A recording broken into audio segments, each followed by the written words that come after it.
Excellencies, ladies and gentlemen, Ethiopia stands ready to work positively and constructively with all its partners to scale up humanitarian assistance, rebuild social cohesion, and restore basic services in the Tigray region of Ethiopia.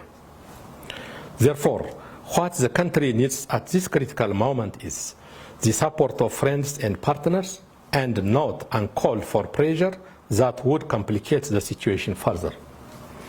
What is saddening is the attempt to dictate terms to the country in ways that are not helpful. We do not consider this a friendly act.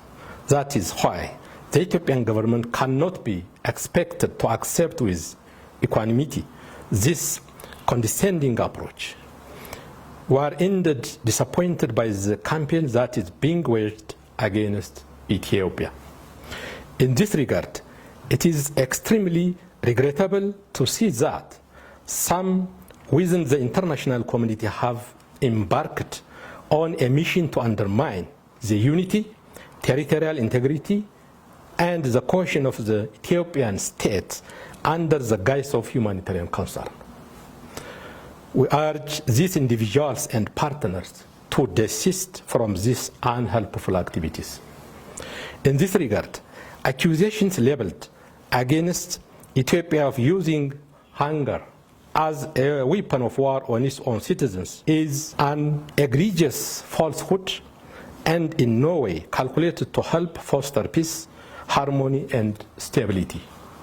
It should be noted that in the first round of humanitarian response, effort was made to reach out to 4.5 million people in the Tigray region through the delivery of food and non-food items.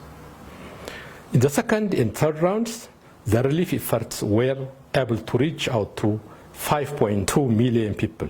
So far, 170,798 metric tons of food worth $135 million have already been distributed.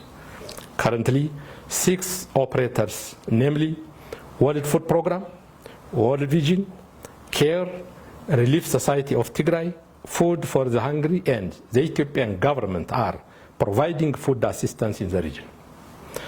The Ethiopian government has not only demonstrated its willingness and commitment to work with the international community to respond to the humanitarian crisis in Tigray, but it has also provided full and unfettered access for humanitarian actors to operate in all parts of the region through a simplified blanket approval process.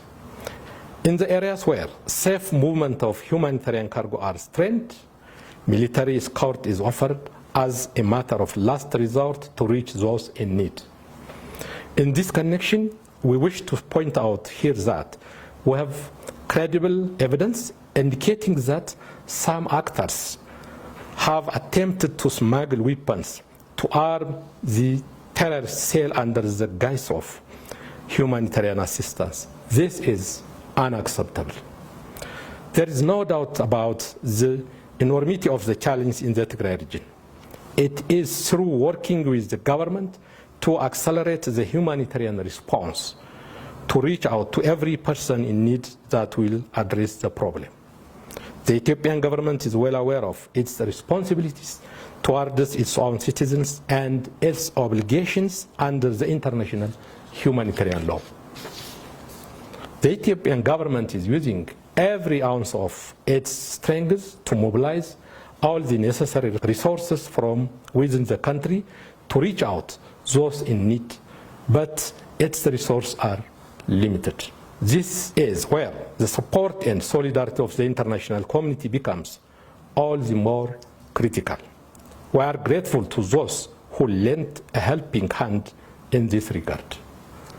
We wish to reiterate once again that the Ethiopian government remains ready and committed to work closely with those partners willing to engage positively and constructively to protect lives and livelihoods. I thank you.